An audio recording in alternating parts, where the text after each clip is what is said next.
இல்லை இல்லை, தனியார் பள்ளிகள் ஒவ்வொரு சர்டிஃபிகேட்டுக்கும் 25 லட்சம் 40 லட்சம் காசு கொடுத்ததை தடுத்து ஊழலை 10,000 கோடி ஊழலை தடுத்ததை தனியார் பள்ளிகளுக்கான அனுகூலமாக பார்க்கக்கூடாது.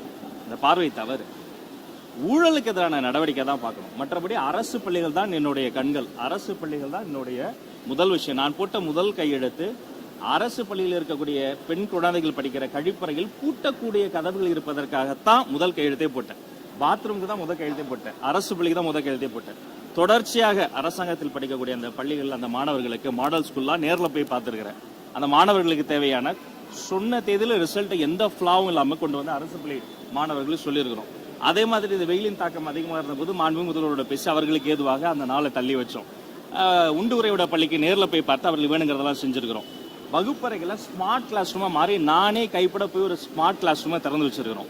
ஆக இது வந்து தனியார் பள்ளிகள் பண்ண 10,000 கோடி ஊழல். அதற்கு எதிராக நாங்கள் பேசுகிற பொழுது அது ஏதோ தனியார் பள்ளிகளுக்கான அனுகூலமாக பார்க்கின்ற பார்வை தவிர, ஒருவேளை இந்த ஊழலில் பெரும் முதலைகள்லாம் சம்மந்தப்பட்டிருக்கிறாங்க, அவர்கள்லாம் வெளில வர்றது வந்து இவர் வந்து அவர்களுக்கு ஆதரவாக பேசுகிறாரோ என்ற எண்ணம் இருக்குது. அவங்க எதுவுமே எடுக்கல, காணொலியோ கேட்பொலியோ மாண்புமிகு அமைச்சர் அந்த அம்மா எதுவுமே எடுக்கல. சொல்லப்போனால் அவங்களே தமிழ் வழி கல்வியில் படித்த ஒரு சகோதரி தான். ஒரு மாற்றுத்திறனாளியினுடைய மகளாக பிறந்து தமிழ் வழி கல்வியில் பிறந்து இன்று ஆங்கிலத்தில் நன்றாக பேசக்கூடிய ஒரு தனித்திறமை வளர்த்து கொண்ட ஒரு அரசியல் ஆளுமை தான். அதனால் இது அங்கிருந்து மற்ற ஊடகங்கள் எடுத்த காணொலிகள் வந்து அதன் பிறகு தொடர்ச்சியாக அது சர்ச்சையாக மாறியது. மற்றபடி இந்த ஆய்வுகள் என்பது அது ஒரு மரபு தான், அதை யாரும் தவறாக எடுத்துக்கொள்ளக்கூடாது.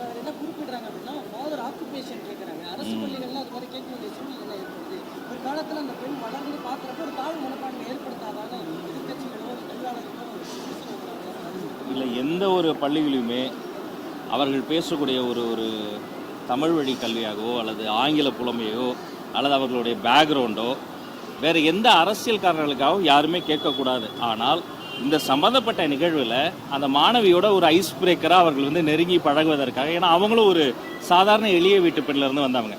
அந்த பெண்மணியை பார்த்தபோது, அந்த மாணவியை பார்த்தபோது அமைச்சருக்கும் தன்னை போல ஒருத்தையை பார்த்ததால ஒரு அக்கா ஸ்தானத்தில் தான் அதை அவங்க பேசுனாங்க. அதான் அதை யாரும் அது தவற எடுத்துக்கலாம். மாண்புமிகு முதலமைச்சர் அவரினுடைய அறிவுறுத்தலின்படி அமெரிக்காவில் கடந்த ஒரு வார காலமாக பல்வேறு வகையான உலக தமிழர்களை ஒன்றிணைக்கக்கூடிய ஃபெட்னாவினுடைய ஆண்டு விழாவில் சிறப்பாக பங்கேற்று அந்த விழாவில் சிறப்பித்ததோடு மட்டுமல்லாது அங்குன்றும் இங்குன்றுமாக பிரிந்து கிடக்கிற எல்லா தமிழர்களையும் தமிழ் அமைப்புகளையும் ஒன்றாக்கி நன்றாக்கி மீண்டும் ஒரு உலகத்தமிழ் மாநாடு நடத்துவதற்கான ஆலோசனைகளையும் மேற்கொண்டு, அது மட்டும் இல்லாது அங்கிருந்து ஹூஸ்டன் மாகாணத்திற்கு சென்று அங்கே நம்முடைய தமிழ் இருக்கைக்கான பல்வேறு பணிகள் வந்து தொடர்ச்சியாக நடைபெற்று வருகிறது.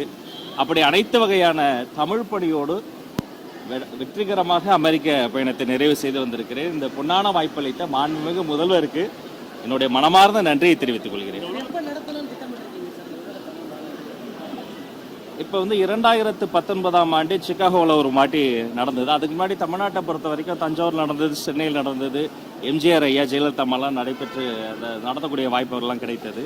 இந்த மாநாட்டை பொறுத்த வரைக்கும் முன் எப்போதும் இல்லாத அளவிற்கு அனைவரும் இன்க்ளூசிவாக எல்லா உலக தமிழர்களையும் இணைக்கின்ற வகையில் அதே மாதிரி அடுத்த தலைமுறையும் அடுத்து நம்மளுடைய இலக்குகள் அடுத்த தலைமுறையும் இது வந்து வாஞ்சையோடு அணைக்கக்கூடிய வகையில் செயல்படும். அப்போ பல்வேறு கட்டையான பணிகள் இருக்கு. இப்போதான் ஆரம்ப பணிகள் தொடங்கியிருக்கு. அடுத்த ஆலோசனை பணி இருக்கு. ஆரம்ப பணிக்கு அடுத்து ஆலோசனை பணிக்கு அடுத்து ஆராய்ச்சி பணிக்கு அடுத்து களப்பணி இருக்கிறது. அப்போது மாண்புமிகு முதல்வரோடு கலந்து பேசி சொல்றேன். தெருவெல்லாம் போதைப் பொருள் புழக்கம் அதிகமாக இருந்ததனுடைய வெளிப்பாடு தான் இது.